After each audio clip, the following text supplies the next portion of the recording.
আপনি কবুল করুন। এরপর অন্যান্য নামাজের মতো সূরা, কেরাত, তাশহুদ, দরুদ পড়ে সব কাজ সম্পন্ন করতে হবে। আর নিষিদ্ধ ও মাকরুহ ওয়াক্ত ছাড়া যে কোনো সময় তওবার নামাজ পড়া যায়।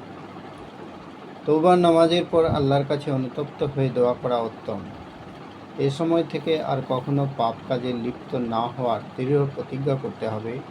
আল্লাহর কাছে মনের সব আকুতি জানিয়ে রাখতে পারেন। আসসালামু আলাইকুম।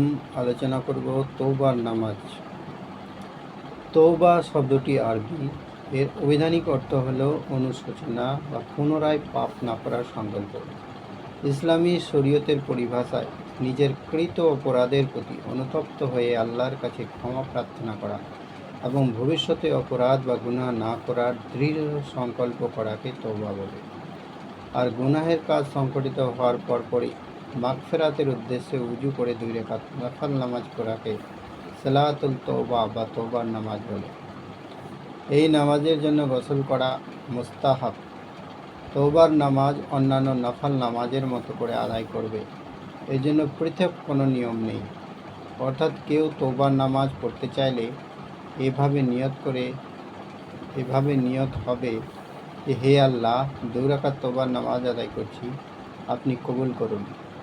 এরপর অন্যান্য নামাজের মতো সূরা, কেরাত, তাশহুদ, দরুদ পড়ে সব কাজ সম্পন্ন করতে হবে। আর নিষিদ্ধ ও মাকরুহ ওয়াক্ত ছাড়া যে কোনো সময় তওবার নামাজ পড়া যায়। তওবার নামাজের পর আল্লাহর কাছে অনুতপ্ত হয়ে দোয়া করা উত্তম। এ সময় থেকে আর কখনো পাপ কাজে লিপ্ত না হওয়ার দৃঢ় প্রতিজ্ঞা করতে হবে। আল্লাহর কাছে মনের সব আকুতি জানিয়ে রাখতে পারেন। শয়তান এবং নফসের ধোঁকায় পড়ে মানুষ পাপ কাজে জড়িয়ে পড়ে। তবে পাপে জড়িয়ে যাওয়ার পরে সঙ্গে সঙ্গে অনুতপ্ত হওয়া এবং তওবা করা একজন মুমিন ও মুসলিমের একান্ত দায়িত্ব ও কর্তব্য।